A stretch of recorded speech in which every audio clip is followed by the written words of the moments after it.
And I would like to do an acknowledgement of country, and I'm aware that we're all on different countries, so this is a generic one.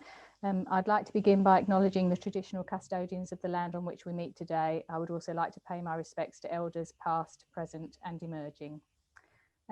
We have with us today Claire Halliday. Claire's been a freelance writer, author and copywriter for more than 20 years. Her most recent books, Things My Mother Taught Me and Things My Father Taught Me, featured interviews with Australian identities and explored the power of nature versus nurture in shaping the people we become. Heather Morris is an international best-selling author. Her debut novel, The Tattooist of Auschwitz, has sold more than 6 million copies around the world, and its sequel, Silke's Journey, is also incredibly popular. Heather's first non-fiction book, Stories of Hope, is out now, just recently, I think Friday you said, and her next novel, Three Sisters, is due for release later this year. Been very busy.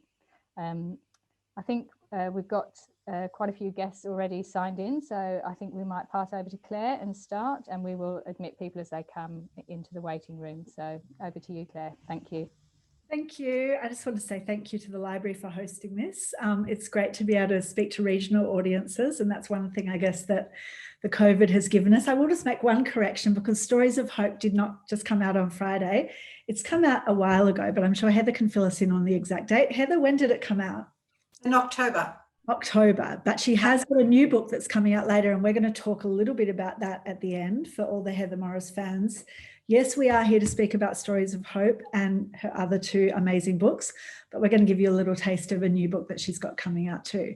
But firstly, Heather, I just wanted to talk about that amazing number that was mentioned in your introduction, 6 million copies plus. I imagine that's gone up quite a bit by now, of The Tattooist of Auschwitz, sold all around the world. So with Stories of Hope, I'm wondering, that's a lot of people that have already connected with the story of Lale that you told in The Tattooist.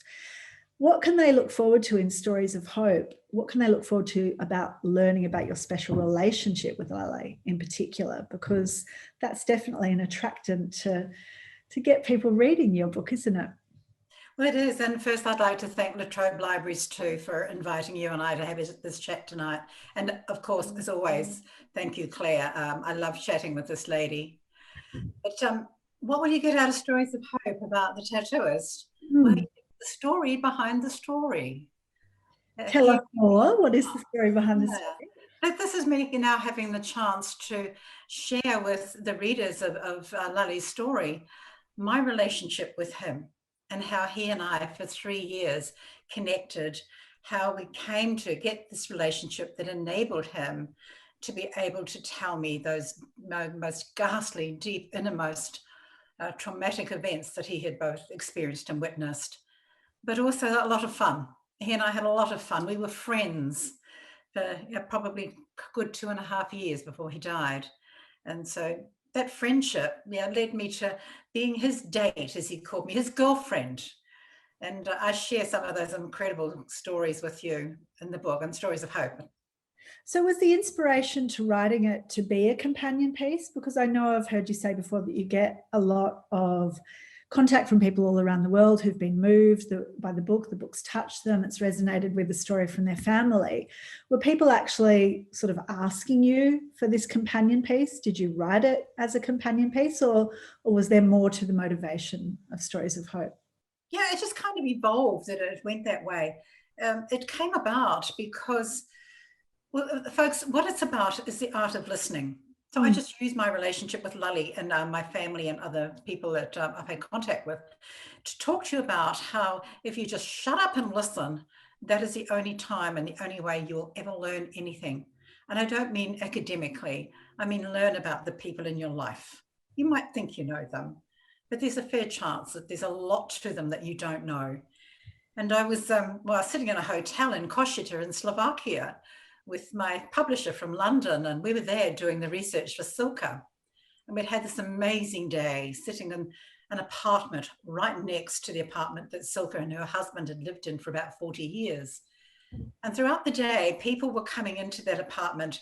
The people who owned it, Mr. and Mrs. Sammy Lee, were about 93 and 96, but they were expecting me, and the people in the apartment building were expecting me. And I sat there all day as dozens of people came in and sat with me and shared with me their stories of Silka. Now, when I say shared with me, they never spoke English and I never spoke Slovakian, but still they shared. I had 2 translators that were there who were able to ask my questions and vice versa. But my publisher just commented later on that evening when we were back, as I say, having a couple of drinks and something to eat, how she was blown away how these people opened up to me. And what was it that enabled them to just talk to this stranger, you know, this old chook from the other end of the world who didn't speak their language, and all of a sudden she's sitting on the floor with them in Slovakia? Because they did open up. And I said, well, I just listen. And for some reason she said, and she could see that they could see that I was listening. And so this whole notion of listening came about over a few more glasses of champagne, and then went on to the coffee and the port. Mm-hmm. And so there was that element to it, that through not only this incredible person in my life growing up, my great-grandfather, because when she asked me, how do you know how to listen? And I told her, my great-grandfather taught me.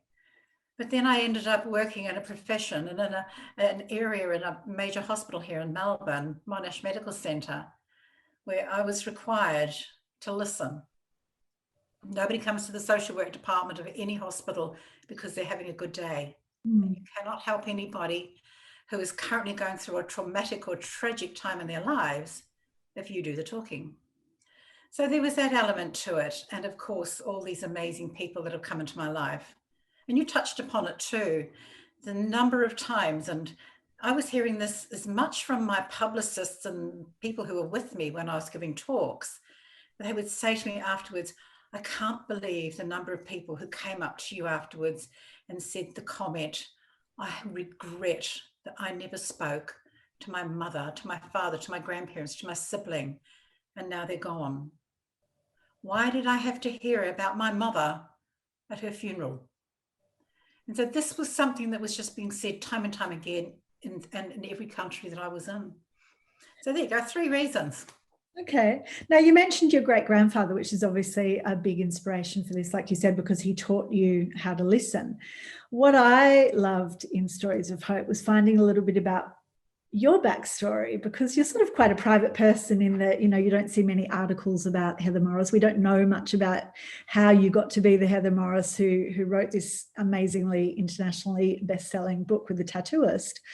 So it gives the readers a little bit of an insight into you. And you had a really special relationship with your great-grandfather. And yes, he taught you how to listen, but I imagine you were important in his life as well, because you were somebody who listened to him.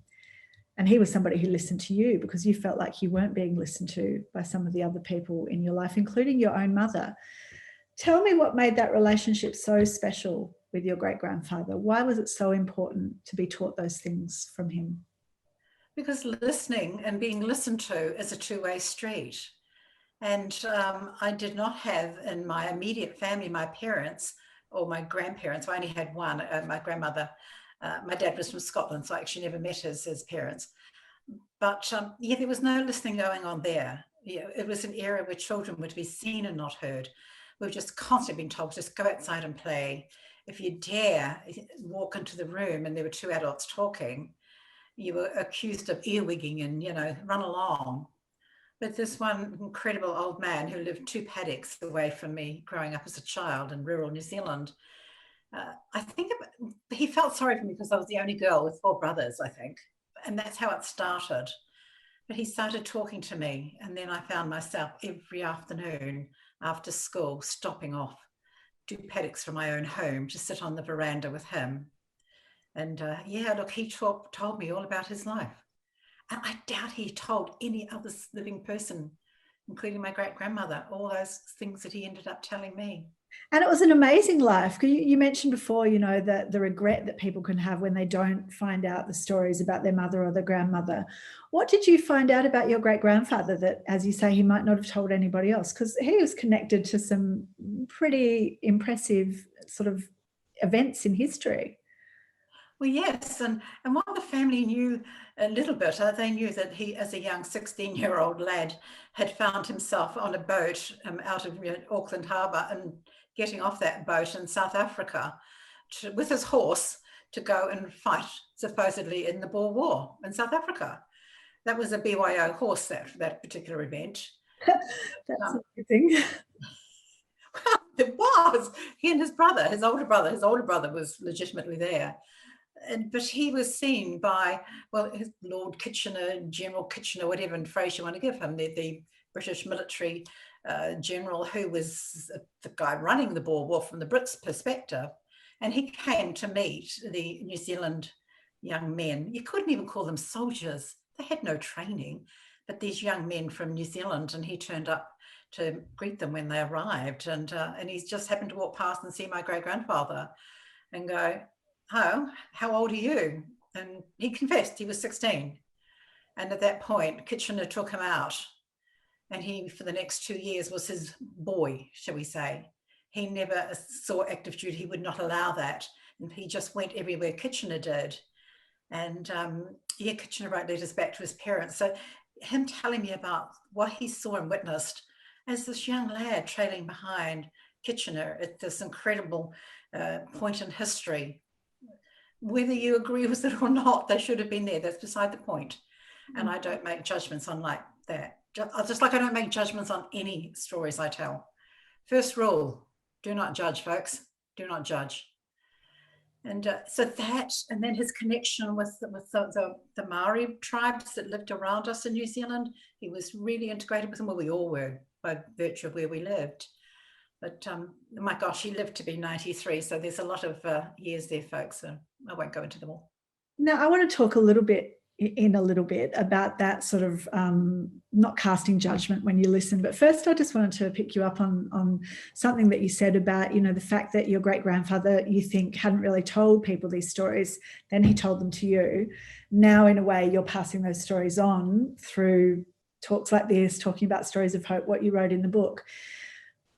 What do you feel is the responsibility of a listener once they've heard a story and they're now holding on to this piece of knowledge that maybe somebody's kept privately? They're realizing now this is a significant piece of knowledge that other people might be interested in.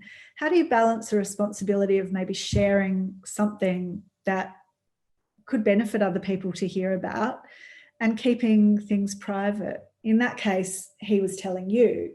In Lale's case, it's a bit different, obviously, because he was sitting down purposefully with you and was hoping that you were going to tell his story. But how do you find that balance for people who just might be sitting down with their great uncle or their grandfather hearing stories that have never been told before? Should they retell them? First and foremost, it's not your story, it's theirs. Mm-hmm. And just be honoured that they've chosen to tell it to you. If you feel that you want to tell somebody else about it, then go and ask permission. It could be another family member. And in my case, I'd say to my brothers, I'd say to Gramps, "Oh, can I tell my brothers that?" Because I had the two in particular, that one above and one below me. But I've often said to Gramps, "Can I tell the boys about that?" And he knew who I meant. And so he'd say, "Yeah, that's fine."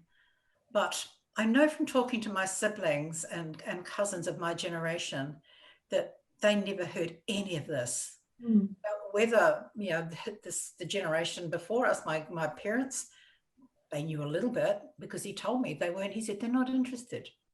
And I would even hear my great-grandmother call out to him sometimes, and she called him Pug. I don't know why she called him Pug. I never asked, but she would say, "Leave the girl alone. She's got to go home, and are you going on again?" And so she did not accept and comprehend how much I was loving being with this man.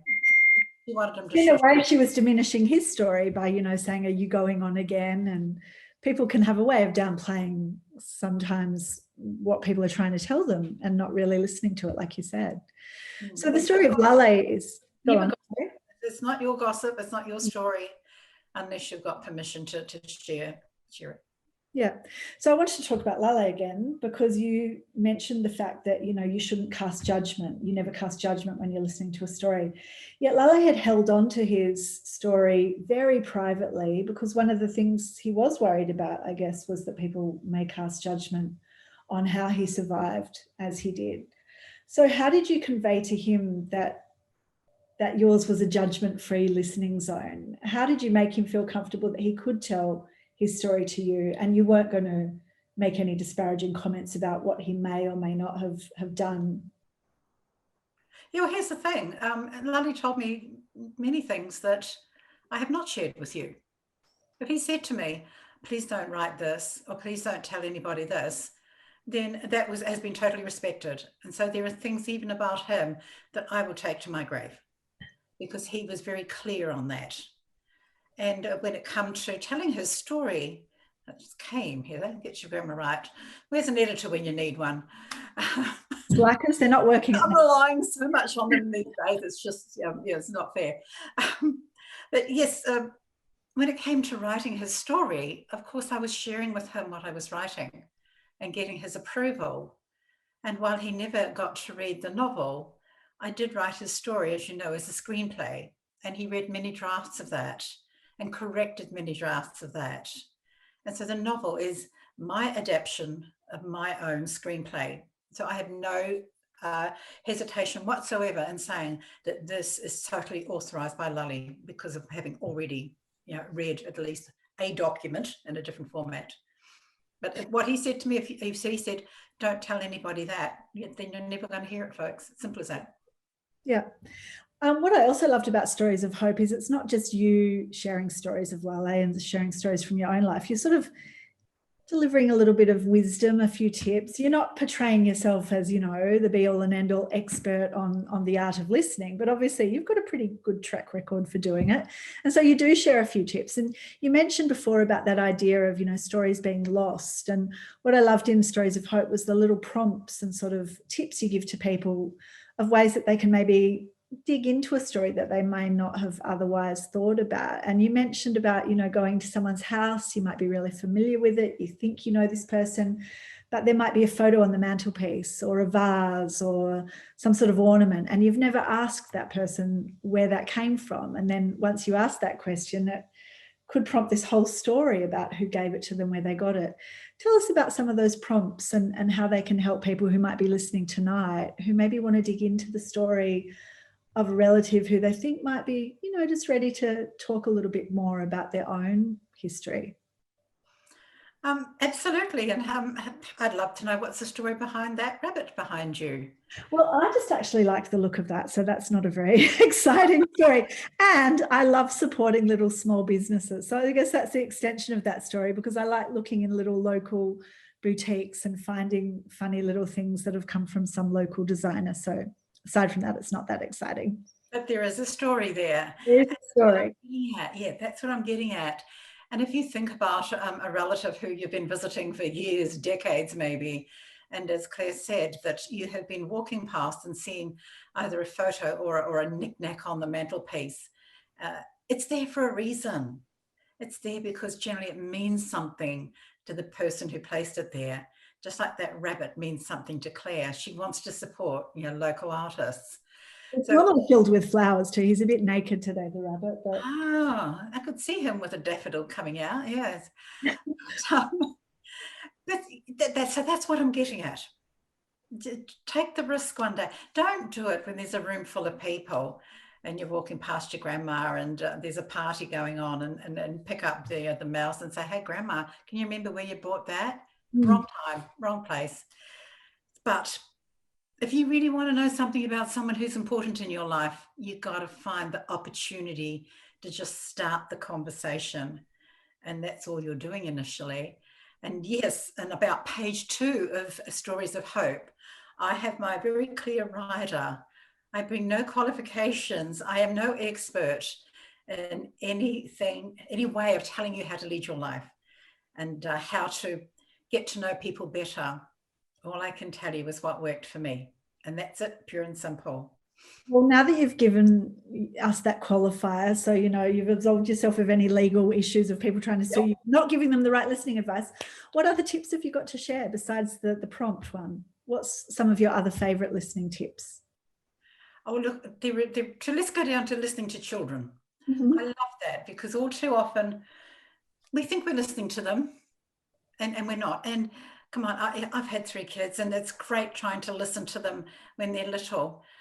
But the one thing I did learn and carry on through all of my children's upbringing, even though they didn't realize it, they said at the time, but when they look back, they did, was that whole notion of whenever they were telling you something and you just are busy and you say, oh, it's just something little, I won't do anything with what they've just told me, that you run the risk, if you think children's little stories about what happened at school today or what they just did outside, if you think that they're just little stories not to be acknowledged, you run the risk when they then get to be older, particularly those teenage years when you kind of want them talking and they don't want to. But if they know that you thought their things were little, then the things that are big to them, they're not going to share with you. And so to me, I think it's just that trying to be aware that the little people in our lives are worthy of listening to as well. And the other thing for me is listening to yourself. I'm not always good at it. And I've been really bad for the last month. I've tried to write an entire novel that I was meant to have taken a year to do, and I've tried to write it in about 6 weeks. So I've been sitting on my ass a lot, okay? My body has been telling me, get up, move, and I've been ignoring it. I will go back to listening to it in a little bit. But it's more than just the physical. It's up here too. And gosh, how often are we our own worst enemy? Don't know about you, but I say things to myself that I would never say to anybody else. So why am I so hard on myself? I am, we all are, but every now and then I do pull myself up and say, stop it. What am I really telling myself in here and in here that really matters? Now, I wanted to ask you a few more questions about listening to Lale, because I'm sure a lot of the people here have read The Tattooist of Auschwitz and are curious about that relationship, which touched on a little bit. You mentioned before that, a story is not yours, it belongs to the person who's telling it. But once the story is passed on to you, it comes with a kind of weight. I mentioned before, responsibility. But I'm talking about the weight of the trauma. In your case, your stories have all been connected to some pretty serious trauma. And so by listening to these stories, you're kind of absorbing the sadness, the horror, the despair that other people have gone through. So how did you cope with that personally? And what would you say to other people who open themselves up to listening to somebody who may be telling a really difficult story? The transference of pain or trauma or even guilt, that happens. That can happen very easily if you're not aware of it happening. It doesn't necessarily happen if you're just talking to somebody about a single event and you're just having a one conversation. But if you're having a series of conversations and you're listening intently, you do run the risk of that pain and that trauma transferring onto you. It's really great that you give the person you're listening to an opportunity to deflect, to shed some of it. And I saw it happening. I saw it happening, physically happening to Lale, because it does happen. And talking about anything like this, it can be cathartic to some people, and it certainly was for him. But when it lands on your shoulders and you don't realize it initially, you run the risk of them wanting to pull away, like I did with Lale, until a colleague sort of smacked me around the head and said to me, not your pain. You've got no right to even think you can own any part of it.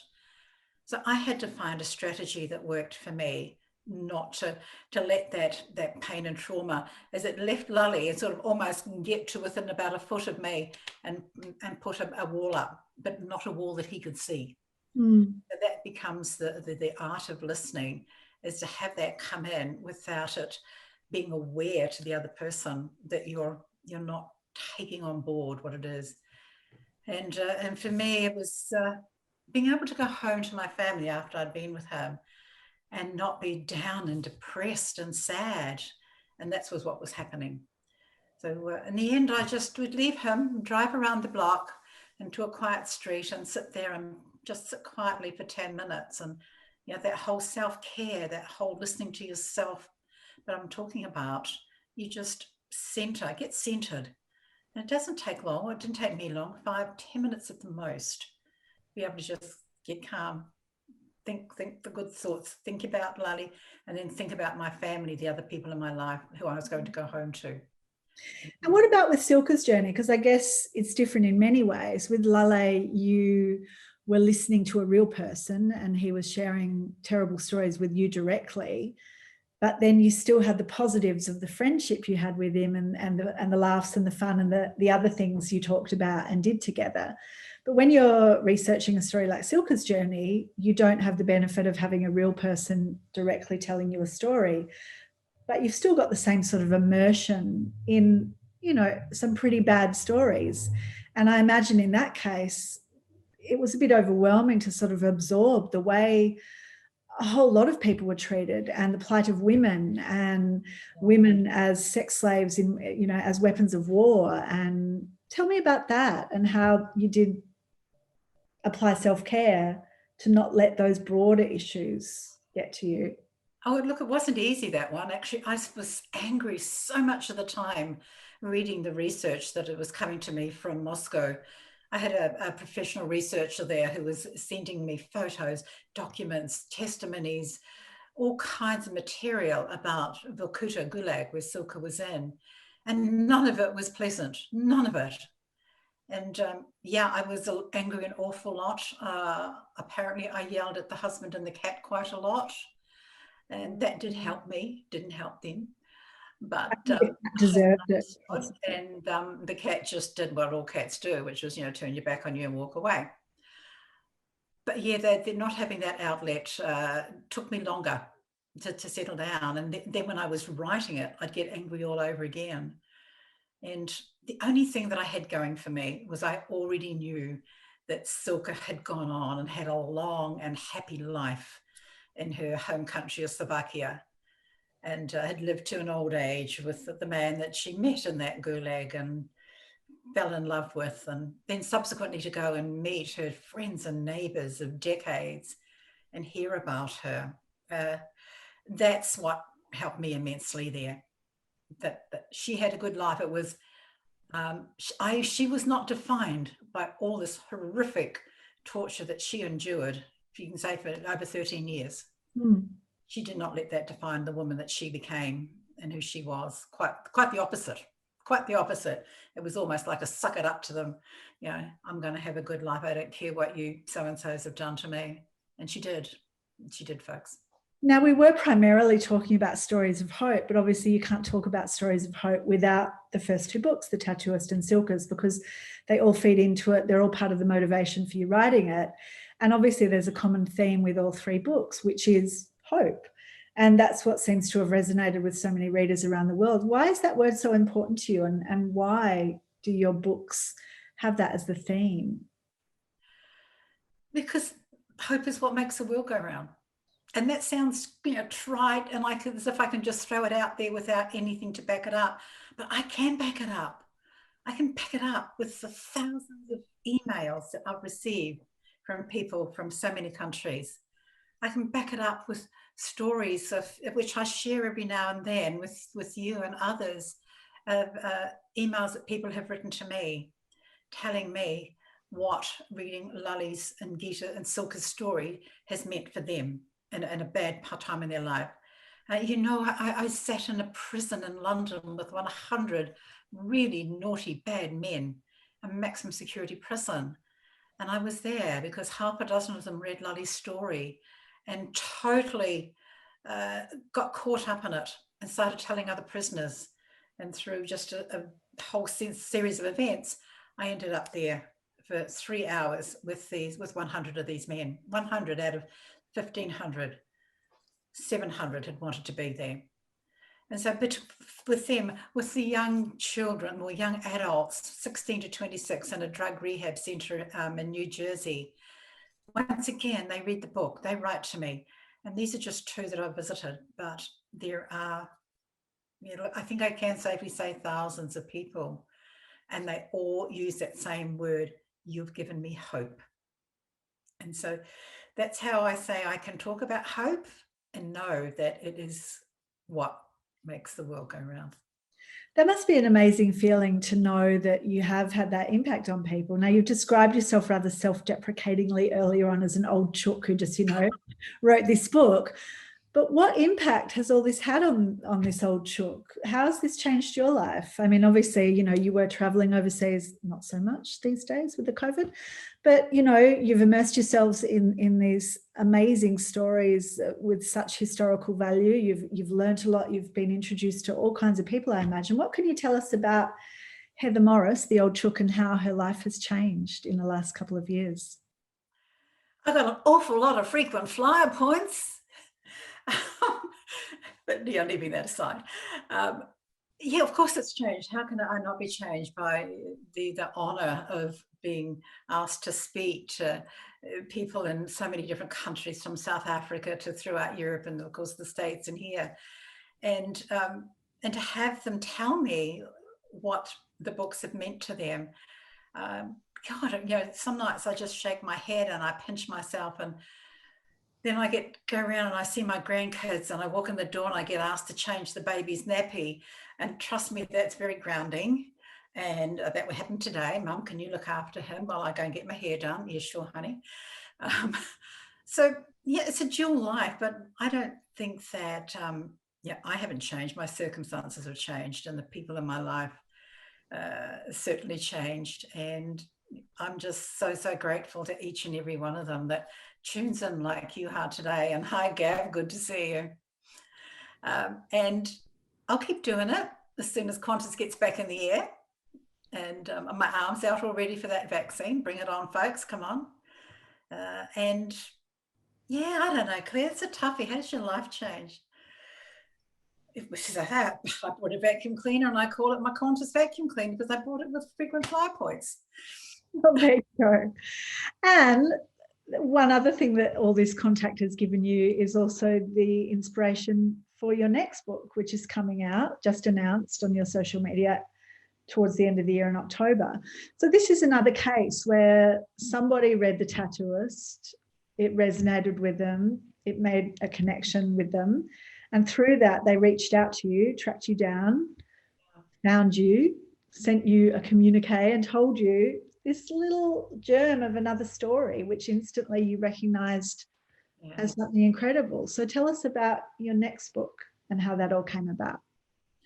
Oh, it's a doozy, guys. It's a whopper, and I've been saying that for several months now, but it's only now that I've written it. Well, the first draft anyway, and I look at it and I go, holy moly, what have I got here?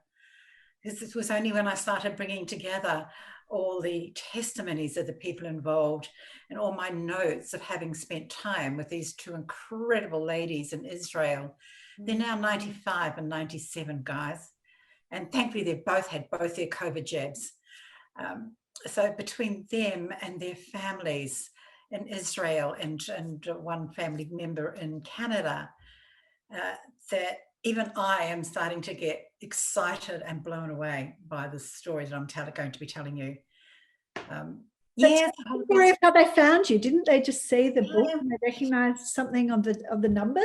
Yeah, I come back to my hotel room in this little town in South Africa, and early hours of the morning read an email, and it's from a man who lives in Canada, and he's written to me saying that he picked up my book in Toronto on the way to visit his elderly mum in Tel Aviv, and accidentally left it on her coffee table the next day when he wanted to read some more.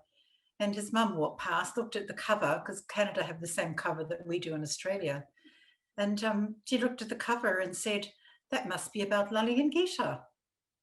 And he said she knew to say that because she looked at the number on the arm, on the cover, Gita's number. And then she looked at the number on her own arm, which was 3 away.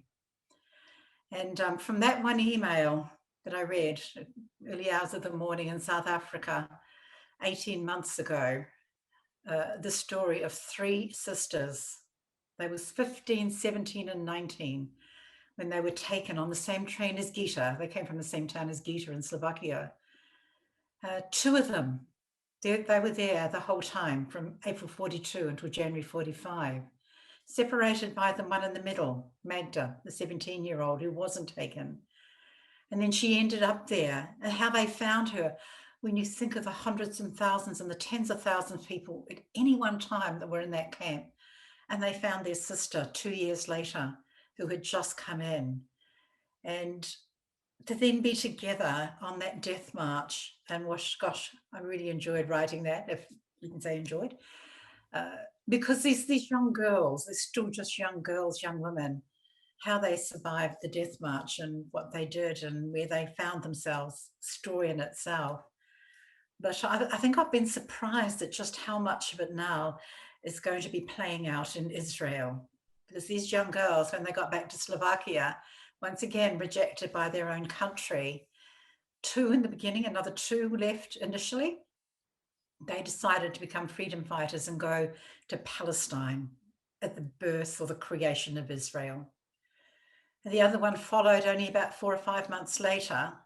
And so once again, these 3 girls, who they were just ordinary people living in an extraordinary time in Israel as it was being created. Who they met and what they did there is phenomenal, based primarily because 2 of them ended up working for the first ever president of the state of Israel, President Weizmann, in his home with him and his wife.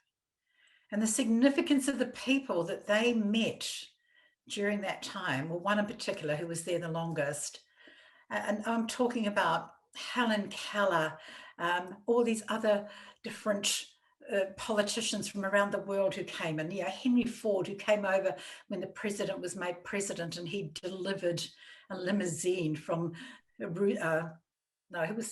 wasn't Roosevelt, whoever the president of the US was, and he was asked to deliver as a gift to Weizmann this big Lincoln limousine.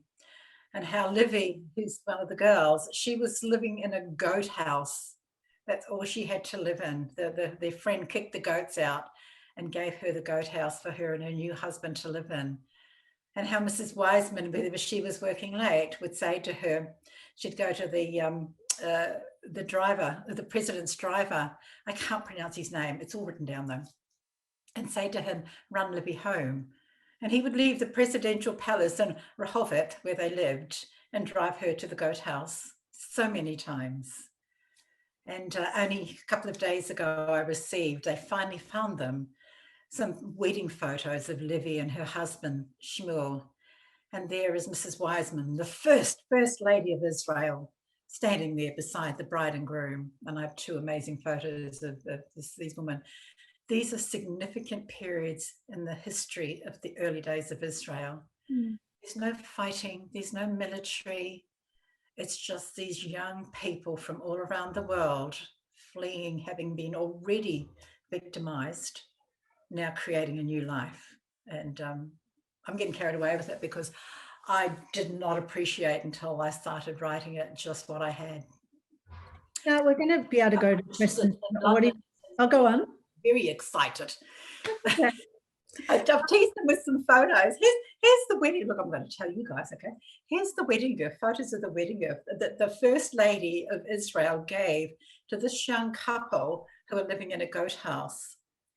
It is a 200-plus-year-old tapestry given to the president by the Chinese government on his inauguration. It's 6 meters by 4 meters. And they have it, the family members still have it. And that was the wedding gift that she gave, this incredible tapestry. I mean, the photos of it are just amazing. Now we are going to go to questions from the audience in a few minutes. So if anybody does want to ask a question of Heather, now is the time to think about it and start typing it into the chat, and we'll come to it in a few minutes. But I just want to ask you a little bit about your writing process, your approach to writing, because you've mentioned the connection to such significant global historic events, yet you're writing real stories as fiction, as novels. In the case of the Tattooist of Auschwitz, I've heard you say before that it was because, you were listening to Lale's story, but there was no way of knowing exactly all the things that everybody else said. So there was a fictionalized element to adding dialogue, putting life to characters that he told you about. Silke, again, you're drawing on, real life events. In this case, you're listening to the stories of women who lived through this and are still alive. You're still calling it a novel though. So can you take us through how the difference is, how you would explain the difference between the fiction and the fact in Three Sisters that we can look forward to, but also generally speaking, of all your books with Silka and The Tattooist?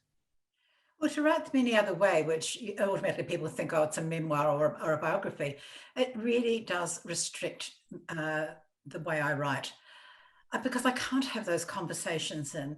And when you're having to write that, Livy, she was the youngest, she was the baby, how she cried every night herself to sleep for 10 years from 1945 to 1955. And she only stopped crying herself to sleep on the day that she gave birth to her first child. I mean, I could write that just how I've said it to you.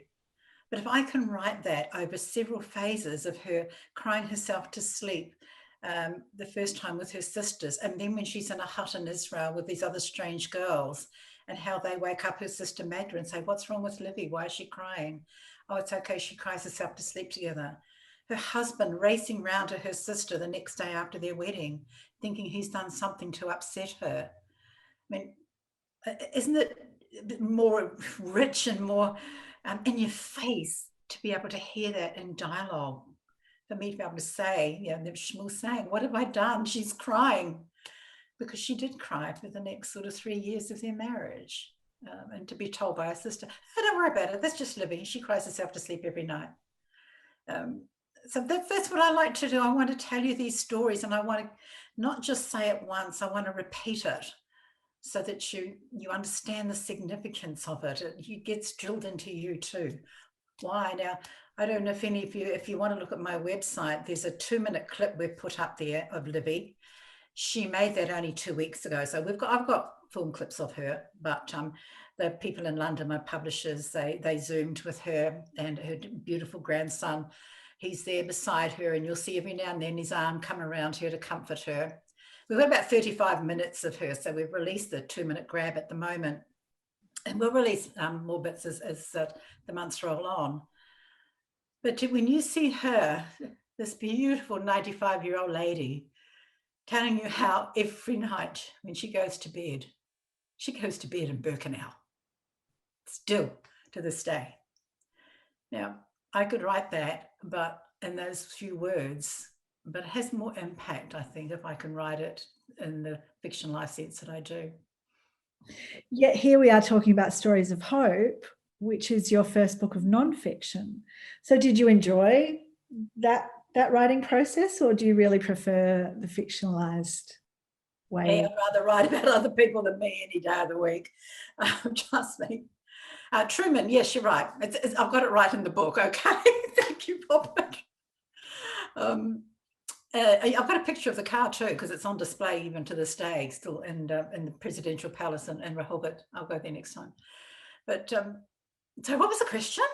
I was saying you've been talking about how you love the evocative nature and the sort of, you know, the adding the human connection of creating these fictionalized encounters with real life people and real life events.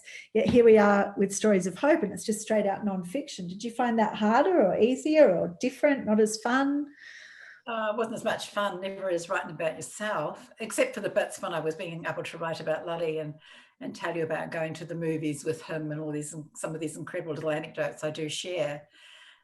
But always having to just know that one of the reasons I was writing it was because of the sheer number of people who have written to me and have been prepared to open themselves up to the stranger, that I kind of feel that I needed to, you know, suck it up and get a bit brave myself. And it's not good enough that other people share with me. I needed to share a little bit, but just a little bit. You're not going to get to know. It's not a memoir. Don't even think that, but just a little bit. Well, on that note, why don't we go to the audience and see if anybody's got a question to find out more about you, Heather? Has anyone got a question for Heather? Otherwise, I'm happy to keep talking and can ask her some more questions. Hi, Gav. Hi, Heather. Sincerely apologetic. I had some technical issues. I just want to say, when I started reading Silka's Journey, I couldn't get myself away from the book. It took me 2 days to read it. You said you felt very angry. You felt, yes, wanted to hit something or punch something or something like that. I was with all that emotion. How did you really be able to overcome all that? I mean, did you just try and take some time away? Did you try and immerse yourself in something totally different? Because when I'm reading the book, I would have found it first extraordinarily hard just to listen to what was happening, let alone being able to write it as well. How much did that take out of you? It must have been an extraordinary, very painful journey for yourself. You know, I decided I'd almost punish myself by just totally throwing myself into writing it. And I took time off work or from traveling, and to be able to just sit and write it, because I kind of felt like I owed it to Silke and every other woman who has had to endure the horrors of being sexual exploited by people during conflict and wars. And I wanted to I get angry when I was finding all these documents being sent to me by publishers to show how little we have ever written, by we I'm talking about historians and academics, about the abuse of women. And when I then found out the reasons why they just said, oh, we don't want to go there, we don't want to talk about that, it was, it's taboo because we don't want to shame the woman that it happened to. And then I get even angry and I go, it's not their shame, it's our shame. And so for me, it was, I have to push through and try and tell this the best I can. But I had to be careful too that I didn't rope in what happens to women in other conflicts into Silke's story, which is why in the back I did put a decent sized little statement there about I will always speak up and be an advocate against the abuse of women. And look, I love it when love's a funny word, I'm talking to people in audiences around the world, and it comes up, particularly when I was promoting Silke, it comes up every time with a question like yours. And I just get overwhelmed when 9 times out of 10 in the audience, it will be a man that will stand up and start applauding and be joined by other men and women. And it's as if it's beyond time, it's well overdue time that we stopped calling what happened to these girls and women spoils of war, comfort women, all these horrific titles that we've given to what happened to them. So yeah, I punished the hell out of myself, Gab. Keep writing and getting angrier and angrier. But you must have taken a lot of satisfaction realising that the Australian of the Year had also been a survivor of abuse.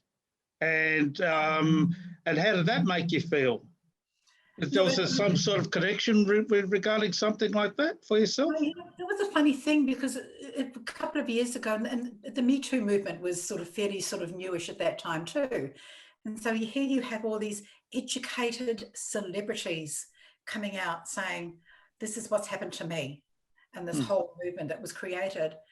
And I kept thinking, my gosh, if they haven't been able to talk about it, and they're living educated and good lives, they've got access to media and all kinds of things, and they couldn't talk about it, what hope did the Silkes of the world ever have? So I'm going to talk about it on their behalf. And excellent. Yeah, wonderful. I'm talking just about it quite a bit now. Now, are there any other questions from anyone else for Heather tonight before we wrap up? I'm sure there is one in the chat, Claire, from Gudrun. How does Lale's family feel about the book you've written? Very excited, little Vegemite. There's only he has the one son, and he naturally not only read copies of the screenplay but also the manuscript, and to have his parents' story now told, an immense sense of pride in being the child of these two amazing people.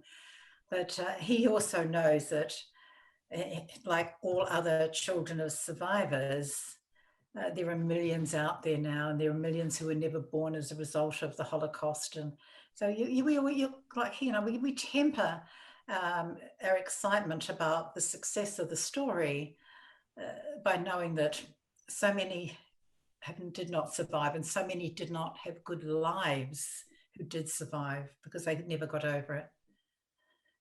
And also sometimes the children of survivors have a different experience of living with that parent, because that parent brings to a relationship, sometimes, I'm not talking about in Lale's case, but generally speaking, sometimes, people who went to war can maybe not always be the best parent that they should have been because of the trauma. So you can listen to a child talk about their parent who's been through this trauma, and it's tempered with their own kind of pain because of things that have happened within that relationship. So it's a really complex issue when you start to listen to stories from people and to their children. Trauma that proven can be transferred through DNA. So survivors, children of survivors, and even grandchildren, not only the Holocaust, but genocides and all kinds of horrible things, that does form part of their DNA going down generations. That must temper how you then parent, and it varies incredibly. The three sisters, they spoke about what happened to them, to their children growing up all along the way. Okay. They wanted them to know what they had endured, and always age appropriate. And three of them, the partners of them had also gone through similar events in the Holocaust, because they're all Holocaust survivors, including their partners. But so they made sure their children knew. Which I think would be much better in the long run, even though it seems difficult to bring it up at the time. Are there any other questions from anyone in the audience, Vicky? Michaela has a raised hand. So Michaela, and then there's just one other in the chat. So if we start with Michaela. Where's Michaela gone? Michaela, now is your time to shine and ask a question. She might have just popped out for a drink of water or something. Should we go to the question in the chat? We can do that. So the question in the chat is, how have you dealt with the negative comments that parts of the tattooist is wrong? Initially, you take a hit, and then you go, hang on a minute. I have not written the story of the Holocaust. I've just written a Holocaust story. It is based on the memory of one man. And just like the story of these sisters is going to be based on the memory of three girls. And who is anybody to think that they can say it's not correct? I'm really okay with the criticism that comes my way, because I'm honouring the people who shared their stories with me. Now with Silka, it wasn't the same. I know that. I was honouring a promise to Lale to tell her story. But the more I looked into it, the more we researched it, and the more I spoke to people who knew her, once again, it is her story, and Lale's story, and Libby and Sibby and Magda's stories. And history and memory will not always walk side by side.